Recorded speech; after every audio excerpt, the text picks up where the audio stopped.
बार किसी राजा के दो मंत्रियों में वाद विवाद हो गया। एक कहता था कि धन की प्राप्ति व्यापार से होती है, दूसरा कहता था व्यापार से नहीं, बुद्धि से धन प्राप्त किया जा सकता है। इस बात पर कई दिनों तक उनका वाद विवाद चलता रहा और एक दिन आपस में हाथापाई हो गई। जाहिर है कि दोनों को दरबार में हाजिर होना पड़ा। राजा को जब उनकी झगड़े का कारण बताया गया तो राजा ने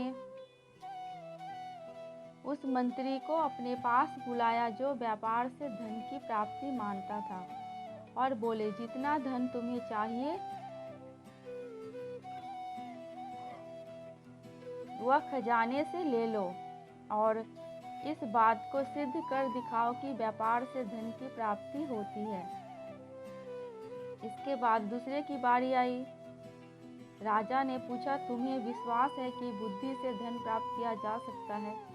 मंत्री ने उत्तर दिया, महाराज, बुद्धि के द्वारा संसार की हर वस्तु को प्राप्त किया जा सकता है, उसके लिए व्यापार ही जरूरी नहीं है। राजा बोला, ठीक है, और उसे कुछ ना देकर बिना वेतन अपने अस्तबल में घोड़े की देखभाल का काम सौंप दिया।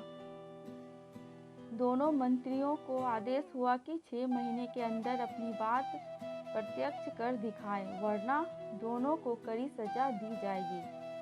जिस मंत्री को खजाने से बहुत सा धन मिला था उसने सारे शहर दुकानें खोल दी और अधिक से अधिक पैसा बनाने के चक्कर में दिन रात परेशान रहने लगा, जबकि दूसरा अस्तबल में बैठकर सोचने लगा कि किस तरह पैसा बनाया जाए। तभी उसे एक तरकीब सूझी। उसने घोड़ों की लीद को सूंघना शुरू कर दिया। राजा के अस्तबल में 700 घोड़े थे और हर घोड़े पर एक सवार नियुक्त किया गया था। मंत्री को घोड़े की लीद सूंघते देख अस्तबल के कर्मचारियों में खलबली मच गई कि वे मन ही मन डर गए, ना जाने मंत्री क्यों घोड़े की लीद सूंघ रहे हैं। एक दिन अस्तबल के मुखिया ने पूछा, महाराज, आप घोड़े की लीद क्यों सूंघते हैं? मंत्री गंभीर हो गया और बोला, इस बात का पता लगाना चाहता हूँ कि घोड़े कमज़ोर क्यों होते जा रहे हैं। अब मालूम हुआ कि तुम लोग कितने नमक हराम हो। घोड़ों के हिस्से का दाना खुद खा जाते हो और उन्हें केवल घास ही मिल पाती है।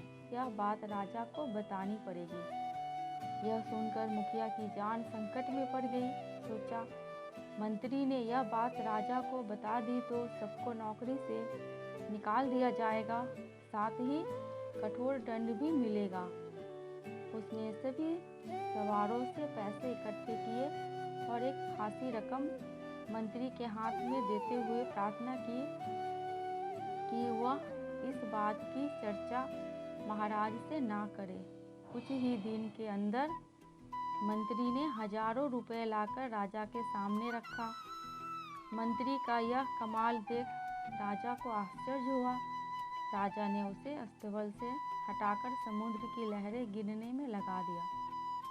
अब मंत्री जी सुबह से शाम तक समुद्र के किनारे बैठने लगे, जैसे सचमुच लहरों को गिन रहे हों। एक दिन जहाज़ों के कप्तान मंत्री जी को समुद्र के किनारे बैठे देख लिया।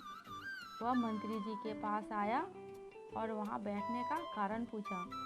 मंत्री जी बोले, कई बातें ऐसी हैं जो सबको नहीं बतानी जाती है। यह समझ लो कि महाराज ने लहरें गिनने का काम मुझे सौंपा है, लेकिन तुम्हारे जहाज़ों के आने जाने से लहरें टूट जाती है और राजा की आज्ञा का पालन नहीं हो रहा है। यह सुनकर कप्तान डर गया। कहीं मंत्री जी ने राजा से शिकायत कर दी तो मुसीबत खड़ी हो जाएगी। यह सोचकर उसने अपने मल्लाहों से बहुत सा धन इकट्ठा किया और मंत्री के हवाले करते हुए बोला कि महाराज से इस बात का जिक्र ना करें। मंत्री मन ही मन प्रसन्न हुआ। अगले दिन उसने बहुत सा धन लाकर राजा के सामने रखा तो राजा चकित रह गए और सोचने लगे, अब क्या किया जाए। उसे कहीं ऐसी जगह फिट करना चाहिए जहाँ थोड़ा भी आमदनी ना हो। राजा ने उसे समुद्र तट से हटाकर रात में तारे गिनने का काम दे दिया। अब तो रोज ही मंत्री महोदय शाम के वक्त घर से निकल पड़ते और रात भर आसमान में आंखें गड़ाकर बस्ती में घूमने लगे। अचानक एक रात मंत्री जी उस बस्ती में पहुंचे जहां नगर के धनी व्यक्ति ऊंची हवेलियां बनाकर रहते थे। लोगों ने देखा आसमान में आंखें उठाए मंत्री जी गली कूचों में घूम रहे हैं। लोगों ने पूछा, महाराज, इस आधी रात में आप आसमान की तरफ क्यों ताक रहे हैं? मंत्री जी की आंखों में आंसू भर आए। वे बोले, आसमान में उठी हुई इन हवेलियों को देख रहा हूँ। इतना कहकर वे फूट फूट कर रोने लगे। लोगों ने कहा, इसमें रोने की क्या बात है? मंत्री जी ने उत्तर दिया, रोना इसलिए आ रहा है कि इतनी सुंदर हवेलियों को बहुत जल्दी गिरा दिया जाएगा। फिर लोगों ने पूछा, ऐसा किस लिए? पूछने पर मंत्री जी ने बताया कि महाराज ने मुझे तारे गिनने का काम दिया है और तुम्हारी इन ऊंची हवेलियों के कारण मुझे इस काम में असुविधा हो रही है, इसलिए इन्हें गिराना पड़ेगा, तभी राजा की आज्ञा का पालन किया जा सकता है। नहीं नहीं, ऐसा नहीं हो सकता। बस्ती के लोग मंत्री जी के आगे हाथ जोड़कर बोले, आप महाराज को समझाएं कि ऐसा नहीं होगा। बिना इन्हें गिराए भी तारों को गिना जा सकता है। हवेलियाँ गिरा दी गई तो हम लोग उजड़ जाएंगे। आप जितना पैसा चाहते हैं वह हमसे ले लेकिन इन हवेलियों को बचा लीजिए। अच्छा, कोशिश करूँगा। इस बार मंत्री जी ने बहुत बड़ी रकम बस्ती के लोगों से निकाल ली और उसे लाकर राजा के सामने रख दिया। मंत्री इस विलक्षण बुद्धि पर राजा की आंखें खुल गई। उसे विश्वास हो गया कि मंत्री ने सच कहा। बुद्धि के द्वारा संसार की हर वस्तु को प्राप्त किया जा सकता है। 6 महीने के अंदर मंत्री ने अपनी बात को प्रत्यक्ष कर दिखाया। इससे राजा बहुत प्रसन्न हुआ और उसे अपने दरबार का मुख्यमंत्री बना दिया। दोस्तों, आपको ये कहानी कैसी लगी प्लीज कमेंट करके हमें ज़रूर बताना। अगर थोड़ी सी भी अच्छी लगी हो तो प्लीज़ मेरे चैनल को सब्सक्राइब करके मेरी वीडियो को लाइक एंड शेयर कर देना। अंत तक वीडियो में बने रहने के लिए आपका दिल से बहुत बहुत शुक्रिया।